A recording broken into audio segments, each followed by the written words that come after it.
Hello viewers and welcome to Azam TV. We are talking education. My name is Kassim Kayira and we'll be talking to a few experts in the field from the Aga Khan University off the back of an international conference that has been looking at the challenges of teacher education, but this is a way of trying to prioritize teacher education. If you could start by introducing yourselves, please. My name is Mweru Mwingi. I am an assistant professor at Aga Khan Institute for Educational Development. Thank you very much. Hi, my name is Kweku and I serve as the Vice Provost for Aga Khan University. Nice to have you here. We've just talking off the back of this international conference, looking at teacher education, but prioritizing teacher education. Probably the big question then would be, why now? This has been an ongoing, recurring problem, not only in East Africa, but probably throughout the world. And the AKU Institute of Educational Development has been doing a lot of research, and we feel that it's about high time that we highlighted this problem and then talked about it to come up with recommended solutions that can help us all. But of course now we are looking at, well, some of the main themes that have come in here. I look at improving, I look at innovating, and then we are looking at change. Take us through, just briefly through that. You know, in our East African context, for many students, the teacher is the only resource that they have for their learning. So it's really important to think through very carefully how it is that this teacher can be empowered, be it in a small rural school, which is almost inaccessible, or a city school where resources are available. So we need to think about teachers holistically. We need to think about pedagogy, we need to think about their motivation, we need to think about their own professional development. We also need to think about them as people who are caretakers, people who are fathers and mothers, and taking charge of children who are not their own. Are they equipped as counselors? Are they equipped as guidance, guidance teachers? Are they equipped as whatever it is of the multiple roles that they have to play? So this conference was very important in looking into all these aspects, in the sense that we need to interrogate, we need to engage, we need to see who it is that can be a player in contributing to the well-being and the improvement of the quality of education, the conduit being the teacher. Now, Professor Kweku, we've had a situation around ourselves, which is over the last decade, we've had an increased enrollment in schools. You know, many students, the number of students pupils going into school has actually increased, especially through programs like universal primary education. But where the quantity has increased, the quality has fallen.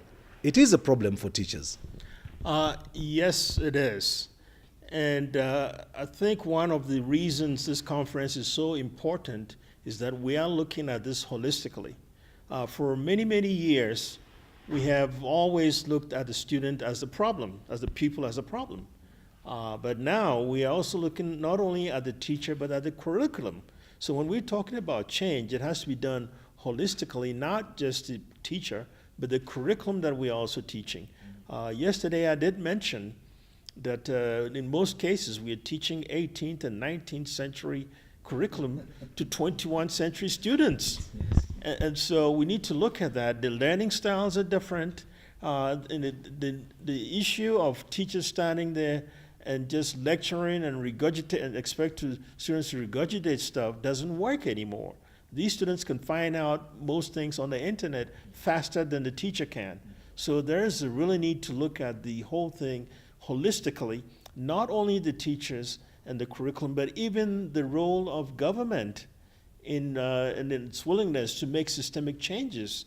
Is there a willingness by governments to acknowledge the fact that things have changed and we have to adapt to these changes? Do you think within, especially the East African region, for instance, do you think there is a willingness, a recognition in the first place, but also the willingness now to take on this challenge? I think there's recognition, particularly with regard to ICT. But I have to say that the government is a very slow animal. Bureaucracy and all the other things that kind of hinder quick change are very much characteristic of the government. But I think it is commendable that we do find, for instance, in Kenya, tablets in the classrooms. We do find, in I think all the East African countries in urban areas, computers. There's a lot of ongoing training. There's a lot of very progressive public-private partnerships in terms of sort of accelerating the integration of ICTs in schools. But that cannot be said for other things.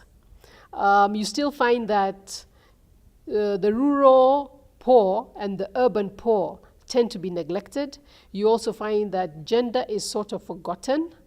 And so there's still quite a bit that the government needs to do in order to be able to catch up with what is cutting in terms of 21st century education. It is going to take time. It's a slow process, and it's going to take time. Because when I say systemic, we're not only talking about the teachers. Now we have to look at the universities and training colleges that train teachers. To me, as an engineer, that's the root of the problem. You have to go to the root of the problem. If the teachers don't get the proper training, I shouldn't say training, but the proper development, career development, at the training colleges or at the university level, then when they come back to teach, they're not prepared to deliver what's needed. So that's why it is systemic, and it is going to take some time, but it is encouraging and very, very supportive to see the government officials come to these conferences and listen and admit the fact that we do have a problem. There's just way too much that as a student studying, you are taking in too much, including now the 18th century, 19th century stuff that you mentioned being applied to be able to apply to a 21st century.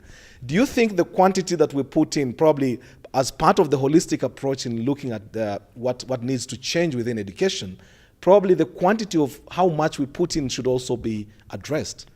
I think the curriculum that we have in many of our East African countries is very content heavy. Content in the sense that there's a lot of information in terms of knowledge gain, and perhaps not so much when it comes to skills and values. So that is why you find you have too many subjects, all of which tend to be taught through teacher-centered methods rather than student-centered methods where students could be doing a little bit more. Let me just give you an example. If you're to do a subject like carpentry, you learn it by doing.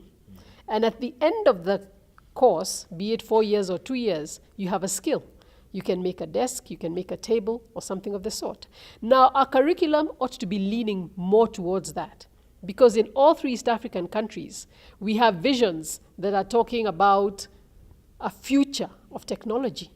But we are still teaching history in the same old way, geography in the same old way, and we are not really targeting the skills and the values that will make us accelerate our economies into this desired technological space. My feeling is that the way forward is to bring all the stakeholders together to begin to examine what the issues are, and then get recommendations for the way forward on how we solve the problem. One of the things that we need to do a little bit more in a very purposed kind of a way is to ask ourselves, how does research inform our practice? How can our practice be research? So that back and forth, because in countries that have moved forward, I'm thinking about what they call the tiger nations, Southeast Asia, countries whose economies were like ours maybe 30 odd years ago.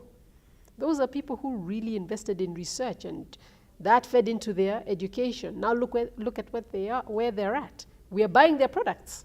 So why is it that we cannot be like them? Of course, this is a dialogue, this is a discussion, only the second in the Aga Khan series. It means it's a discussion that will continue, and probably then we'll start assessing the results as time goes by. Thank you very much for watching. I'm Kassim Kayira, and this is Azam TV.